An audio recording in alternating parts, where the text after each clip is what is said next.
अस्सलामुअलैकुम। The life motivators की नई एपिसोड में एक मरतबा फिर खुशामदीद कहते हैं। व्यूअर्स, इंसान की ज़िंदगी का तमाम दौरानिया एक लर्निंग प्रोसेस होता है। हम अपने बचपन से लेकर आखिरी उम्र तक कुछ ना कुछ सीखते रहते हैं। इसीलिए कहा जाता है कि learning is a journey not a destination. इस तमाम दौरानिए में हम पर दो पीरियड्स ऐसे आते हैं जब हम या तो एक फ़ॉलोअर या एक स्टूडेंट की तरह एक्ट कर रहे होते हैं। हमारी आज की वीडियो का मौजू भी यही है कि क्या हमें एक फ़ॉलोअर होना चाहिए या हमें एक स्टूडेंट होना चाहिए। व्यूअर्स, हमारी बचपन की ज़िंदगी एक क्यूरियस एज यानी एक पुरतजस्सुस उम्र होती है, जब हमारे जहनों में हर लम्हा नित नए सवालात जन्म ले रहे होते हैं। यहाँ से एक बच्चे के तौर पर हमारे इर्द गिर्द मौजूद अफराद पर एक इंतहाई भारी ज़िम्मेदारी आयद होती है कि वो या तो हमें हमारे सवालात के जवाब देकर हमें एक स्टूडेंट के तौर पर परवान चढ़ाएँ, या जैसा मैं कहता हूँ वैसा ही करो कहकर उन्हें एक फ़ॉलोअर बना दें। यहाँ बच्चों से कनेक्टेड तमाम अफराद, जिनमें वालिदैन, असातिज़ा, माशरे के दीगर अफराद सर फ़हरिस्त हैं, इन पर यह ज़िम्मेदारी आयद होती है कि तमाम अफराद पेशेंस और करेक्ट नॉलेज के तहत बच्चों के जहनों में उठने वाले सवालात के तसल्लीबख्श जवाबात देकर इनमें मज़ीद जानने का शौक़ पैदा करें। मगर व्यूअर्स, मजमूई तौर पर देखा यह गया है, चूँकि हमारे माशरे में के बहुत से तबकों में एक साथ बैठने और मिलकर हालात हाज़रा, मज़ाहिब, समाजी रस्म व रिवाज और दीगर मौज़ूआत पर बात करने का रुझान सिरे से मौजूद ही नहीं है। लिहाजा यंग एज में हमारे जहनों में उठने वाले सवालात कहीं दब कर रह जाते हैं और फिर हम एक ऐसे फ़ॉलोअर बनकर रह जाते हैं जिसमें अपने आप को तब्दील करने की सलाहियत ही नहीं होती। लिहाजा सारी ज़िंदगी हम अपने माशरों के सोशल कस्टम्स के ग़ुलाम बनकर रह जाते हैं और फिर सारी ज़िंदगी इन रसूमात को अदा करते करते ये जाने बगैर दुनिया से रुखसत हो जाते हैं कि जो कुछ हमने सारी ज़िंदगी फ़ॉलो किया वो आखिर क्यों किया।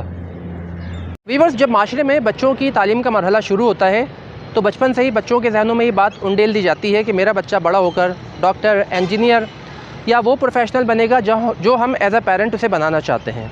इन हालात में बच्चे को अपने वालिदैन की ख्वाहिशात को फॉलो करना पड़ता है और ना चाहते हुए भी उसे आखिरकार वही करना पड़ता है जो इसके वालिदैन इसके इंटरेस्ट को स्टडी किए बगैर करवाना चाहते हैं। और फिर वो अपने तमाम स्टडी पीरियड में ग़ुलाम की तरह इंस्ट्रक्शंस को फॉलो करता हुआ अपनी तालीम को निचले दर्जे से पास तो कर लेता है, मगर एक स्टूडेंट के तौर पर नहीं बल्कि एक फ़ॉलोअर के तौर पर। यही वजह है कि आज हमारे माशरे में ऐसे वर्ल्ड क्लास डॉक्टर्स, इंजीनियर्स, साइंसदान, उस्ताद और दीगर प्रोफेशनल पैदा नहीं हो रहे हैं जो बैनुल अक़वामी सतह पर मुल्क का नाम रोशन करें या जिनके काम को इंटरनेशनल रिकग्निशन मिले। उम्र के अर्ली स्टेजेस में मुनासिब रहनुमाई की कमी की वजह से कॉन्शियस एज तक पहुँचते पहुँचते हम प्रोफेशनली, रिलीजियसली, सोशली एक ऐसे फ़ॉलोअर बन जाते हैं जिसे इस बात की ख़बर ही नहीं होती कि हमारे घरों में अदा की जाने वाली माशरती मजहबी रसूमात और तवहुमात यानी सुपरस्टिशन हम क्यों अदा करते हैं, हमने किसी पेशे को क्यों अख्तियार किया है।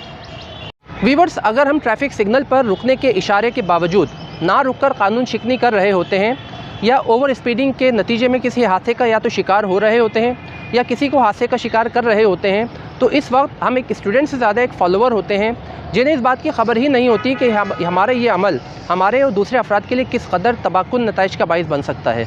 इसी तरह से किसी गली मोहल्ले के कोने पर कचरा फेंकने वाले अफराद की अक्सरियत एक स्टूडेंट से ज़्यादा एक फ़ॉलोअर की होती है जो नताइज की परवाह किए बगैर अपने गली मोहल्लों को कचरा खानों में बदल रहे होते हैं, ये जाने बगैर कि ये कचरा इनके मोहल्लों और इन घरों में कितनी मोहलिक बीमारियों का सबब बन सकता है। व्यूअर्स, एक बात याद रखें कि अंधी तकलीद इंसान को ग़ुलाम बनाती है और जिन माशरों में लोगों की अक्सरियत एक ब्लाइंड फ़ॉलोअर की हो, इन माशरों का हाल हमारे माशरों से ज़्यादा मुख्तलिफ नहीं होता। लिहाजा आज से ज़िंदगी के हर मामले में स्टूडेंट बने, फ़ॉलोअर ना बने। इंसान अपने रब को भी इसकी दी हुई ज़िंदगी और इस ज़िंदगी में मिलने वाली नेमतों और नवाजिशात को स्टडी करके ही पहचान सकता है। आपको आज की ये एपिसोड पसंद आई होगी, इसे अपनी ज़िंदगियों में अप्लाई करें और इस वीडियो को लाइक, शेयर, सब्सक्राइब करना ना भूलें। इंशाल्लाह अगली एपिसोड में आपसे दोबारा मुलाकात होगी। अल्लाह हाफ़िज़।